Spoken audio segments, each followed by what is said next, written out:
हमारे प्रिय भाई बहनों को यीशु मसीह के नाम से नमस्कार। और आज के बाइबल वाचन के लिए आप सबों को स्वागत करते हैं। आइए प्रार्थना करेंगे। प्यारे पिता परमेश्वर, धन्यवाद देते प्रभु। हाँ प्रभु, तेरा वचन सचमुच हमारे जीवन में एक नए बदल लाती है प्रभु। तूने कहा था यूहन्ना 5:39 में, परमेश्वर के शास्त्र के वचन को जांच कर देखो, मेरे बारे में वही गवाही देती है और इन वचनों के द्वारा तुम्हें अनंत काल की जीवन मिलती है। आज भी वैसे हर एक को अनंत काल के जीवन के लिए योग्य बना दे। यीशु मसीह के नाम से मांगते पिता, आमीन आमीन। न्यायों 12। तब एप्रैमी पुरुष इकट्ठा होकर सापोन को जाकर यिप्तह से कहने लगे, जब तो अम्मोनियों से लड़ने को गया तब हमें संग चलने को क्यों नहीं बुलवाया? हम तेरा घर तुझ समय जला देंगे। यिप्तह ने उनसे कहा, मेरा और मेरे लोगों का अम्मोनियों से बड़ा झगड़ा हुआ था, और जब मैंने तुमसे सहायता मांगी तब तुमने मुझे उनके हाथ से नहीं बचाया। तब यह देखकर कि तुम मुझे नहीं बचाते, मैं अपने प्राणों को हथेली पर रखकर अम्मोनियों के विरुद्ध चला, और यहोवा ने उनको मेरे हाथ में कर दिया। फिर तुम अब मुझसे लड़ने को क्यों चढ़ाए हो? तब यिप्तह गिलाद के सब पुरुषों को इकट्ठा करके एप्रैम से लड़ा। एप्रैम जो कहता था, हे गिलादियों, तुम तो एप्रैम और मनश्शे के बीच रहने वाले यप्रियों के बगोड़े हो। और गिलादियों ने उनको मार लिया, और गिलादियों ने यरदन का घाट उनसे पहले अपने वश में कर लिया। और जब कोई एप्रैमी बगोड़ा कहता, मुझे पार जाने दो, तब गिलाद के पुरुष उससे पूछते थे, क्या तू एप्रैमी है?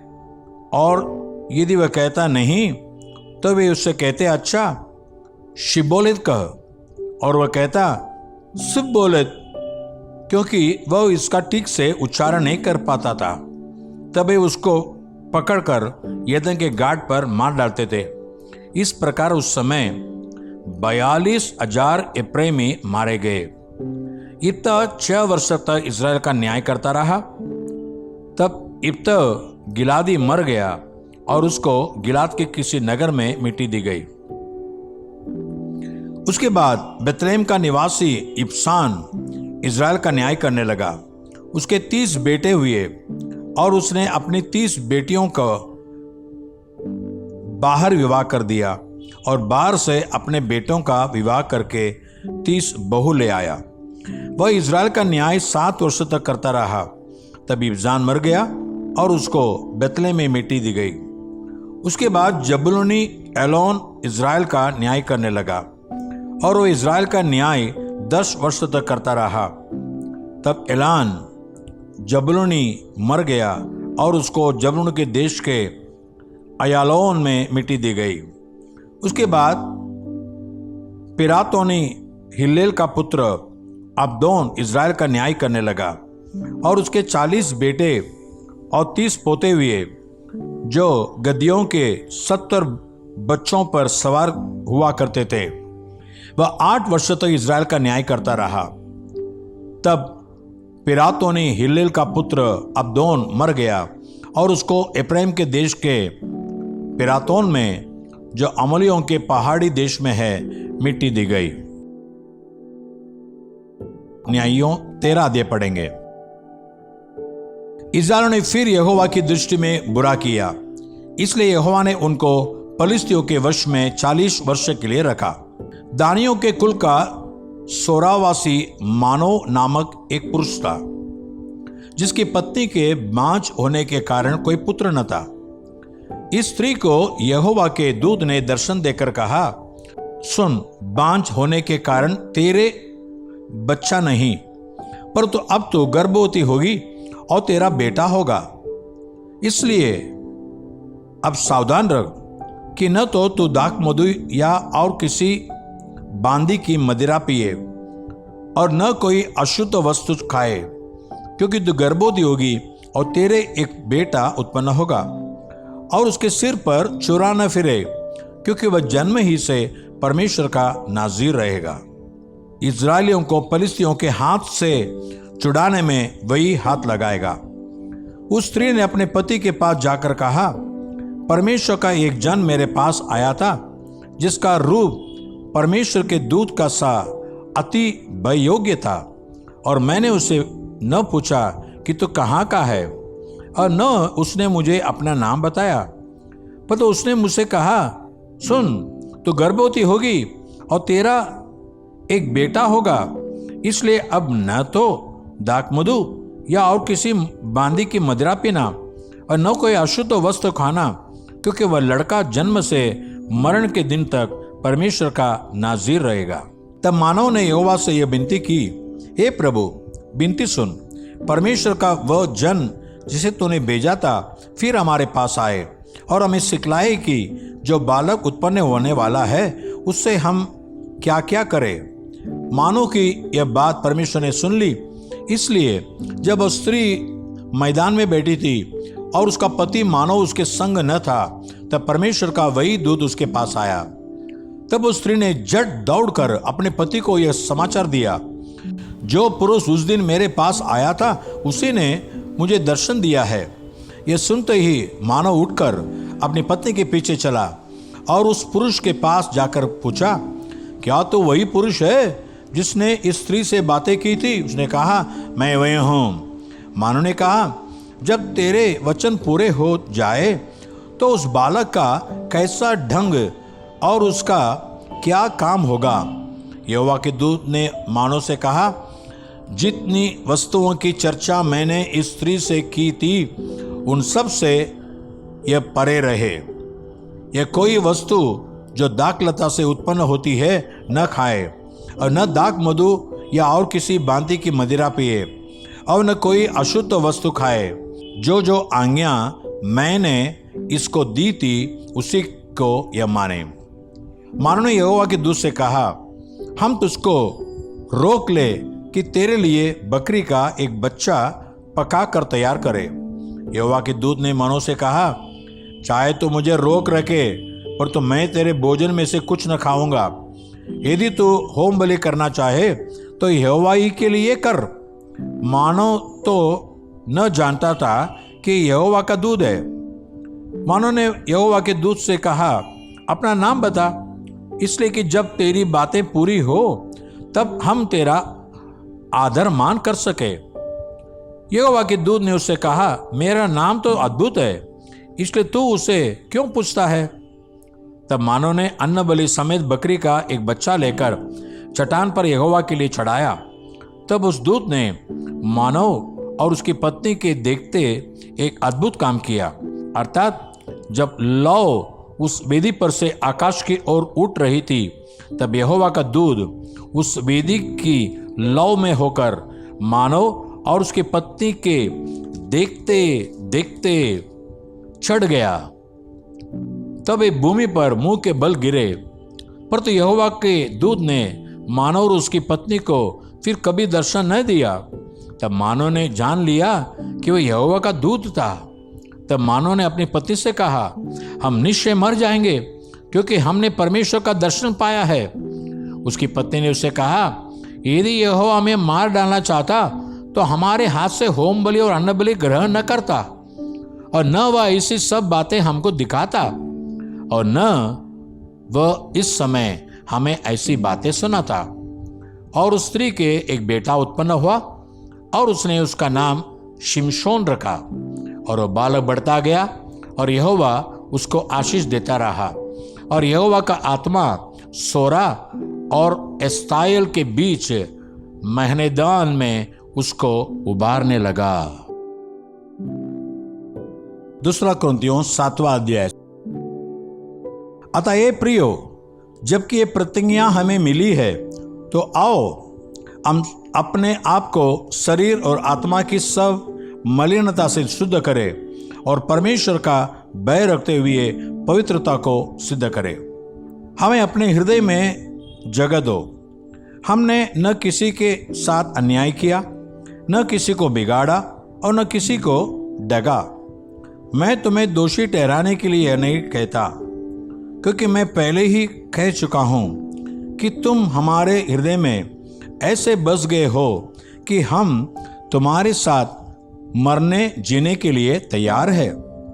मैं तुमसे बहुत याब के साथ बोल रहा हूं। मुझे तुम पर बड़ा गमन है। मैं शांति से भर गया हूं। अपने सारे क्लेश में मैं आनंद से अति भरपूर रहता हूं, क्योंकि जब हम मकदूनिया में आए तब भी हमारे शरीर को चैन नहीं मिला, पर तो हम चारों ओर से क्लेश पाते थे। बाहर लड़ाई थी, भीतर भयंकर बातें थी। तो भी दिनों को शांति देने वाले परमेश्वर ने तीतुस के आने से हमको शांति दी, और न केवल उसके आने से, पर तो उसकी उस शांति से भी जो उसको तुम्हारी ओर से मिली थी। उसने तुम्हारी लालसा, तुम्हारे दुख और मेरे लिए तुम्हारी धुन का समाचार हमें सुनाया, जिससे मुझे और भी आनंद हुआ।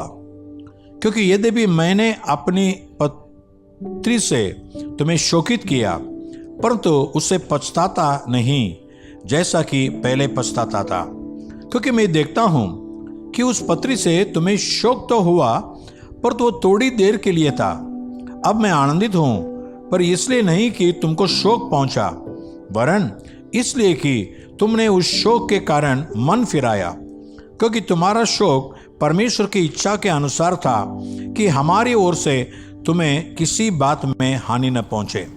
क्योंकि परमेश्वर भक्ति का शोक ऐसा पश्चाताप उत्पन्न करता है जिसका परिणाम उद्धार है, और फिर उसे पछताना नहीं पड़ता। पर तो सांसारिक शोक मृत्यु उत्पन्न करता है। अतः देखो, इसी बात से कि तुम्हें परमेश्वर भक्ति का शोक हुआ, तुम में कितना उत्साह और प्रत्युत्तर और रिस और भय और लालसा और धुन और दंड देने का विचार उत्पन्न हुआ। तुमने सब प्रकार से सिद्ध कर दिखाया कि तुम इस बात में निर्दोष हो। फिर मैंने जो तुम्हारे पास लिखा था वह न तो उसके कारण लिखा जिसने अन्याय किया, और न उसके कारण जिस पर अन्याय किया गया, पर तो इसलिए कि तुम्हारा उत्साह जो हमारे लिए है वह परमेश्वर के सामने तुम पर प्रकट हो जाए। इसलिए हमें शांति मिली। हमारी शांति के साथ तीतुस के आनंद के कारण और भी आनंद हुआ, क्योंकि उसका जी तुम सब के कारण हरा भरा हो गया है। क्योंकि यदि मैंने उसके सामने तुम्हारे विषय में कुछ घमंड दिखाया तो लज्जित नहीं हुआ। वो तो जैसे हमने तुमसे सब बातें सच सच कह दी थी, वैसे ही हमारा घमंड दिखाना तीतुस के सामने भी सच निकला। जब उसको तुम सब के आज्ञाकारी होने का स्मरण आता है कि कैसे तुमने डरते और कांपते हुए उससे भेंट की, तो उसका प्रेम तुम्हारी ओर और भी बढ़ता जाता है। मैं आनंदित हूं, क्योंकि मुझे हर बात में तुम पर पूरा भरोसा है। भजन संहिता 51। दाऊद ने एक पाप किया, उसके कारण पश्चाताप होकर ये पाप क्षमा की एक गीत गाता है। वही ये भजन संहिता 51 है। हे परमेश्वर, अपनी करुणा के अनुसार मुझ पर अनुग्रह कर, अपनी बड़ी दया के अनुसार मेरे अपराधों को मिटा दे। मुझे भली भांति धोकर मेरा अधर्म दूर कर और मेरा पाप छुड़ाकर मुझे शुद्ध कर।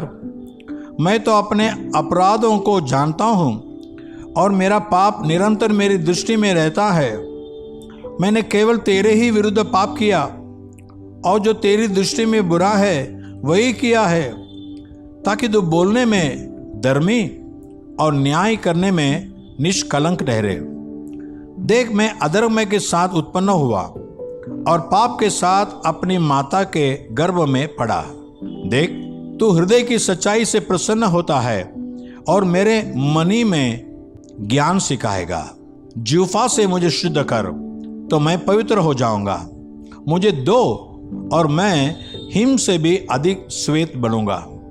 मुझे हर्ष और आनंद की बातें सुना, जिससे जो हड्डियां तूने तोड़ डाली है वे मगन हो जाएं। अपना मुख मेरे पापों की ओर से फेर ले और मेरे सारे अधर्म के कामों को मिटा डाल। हे परमेश्वर, मेरे अंदर शुद्ध मन उत्पन्न कर और मेरे भीतर स्थिर आत्मा नए सिरे से उत्पन्न कर। मुझे अपने सामने से निकाल न दे और अपने पवित्र आत्मा को मुझसे अलग न कर। अपने किए हुए उदार का हर्ष मुझे फिर से दे और उदार आत्मा देकर मुझे संभाल। तब मैं अपराधियों को तेरा मार्ग सिखाऊंगा और पापी तेरी ओर फिरेंगे। हे परमेश्वर, हे मेरे उद्धारकर्ता परमेश्वर, मुझे हत्या के अपराध से छुड़ा ले। तब मैं तेरे धर्म का जय जयकार करने पाऊंगा। हे प्रभु, मेरा मुंह खोल दे, तब मैं तेरा गुणानुवाद कर सकूंगा। क्योंकि तुम मेल बलि से प्रसन्न नहीं होता, नहीं तो मैं देता। होम बलि से भी तू प्रसन्न नहीं होता। टूटा मन परमेश्वर की योग्य बलिदान है। हे परमेश्वर, तू टूटे और पिसे हुए मन को तुच्छ नहीं जानता। प्रसन्न होकर सियोन की भलाई कर, यरूशलेम की शहरपनाह को तो बना। तब तो धर्म के बलिदानों से अर्थात सर्वांग पशुओं के होम बलि से प्रसन्न होगा। तब लोग तेरी वेदी पर बैल चढ़ाएंगे। यहां अच्छा लिखता है 10 वचन में, हे परमेश्वर, मेरे अंदर शुद्ध मन उत्पन्न कर और मेरे भीतर स्थिर आत्मा नए सिरे से उत्पन्न करा। यह हम प्रार्थना करें। प्यारे पिता परमेश्वर, हम भी तुझसे यही प्रार्थना करते हैं कि हमारे भीतर, हमारे अंदर एक शुद्ध मन को तू उत्पन्न कर प्रभु, क्योंकि हमारा मन काला है, अशुद्ध है, लेकिन तू एक शुद्ध मन उत्पन्न कर सकता है और साथ ही हमारे भीतर तेरे पवित्र आत्मा को नए सिरे से उत्पन्न कर सकता है। नए ढंग से, नए रूप से तेरे पवित्र आत्मा को हमसे नया सा उंडेल दे प्रभु, ताकि हमारा जीवन नया बन जाए, शुद्ध हो जाए। यीशु मसीह के नाम से मांगते पिता, आमीन और आमीन। God bless you. परमेश्वर को आशीष करे। आमीन।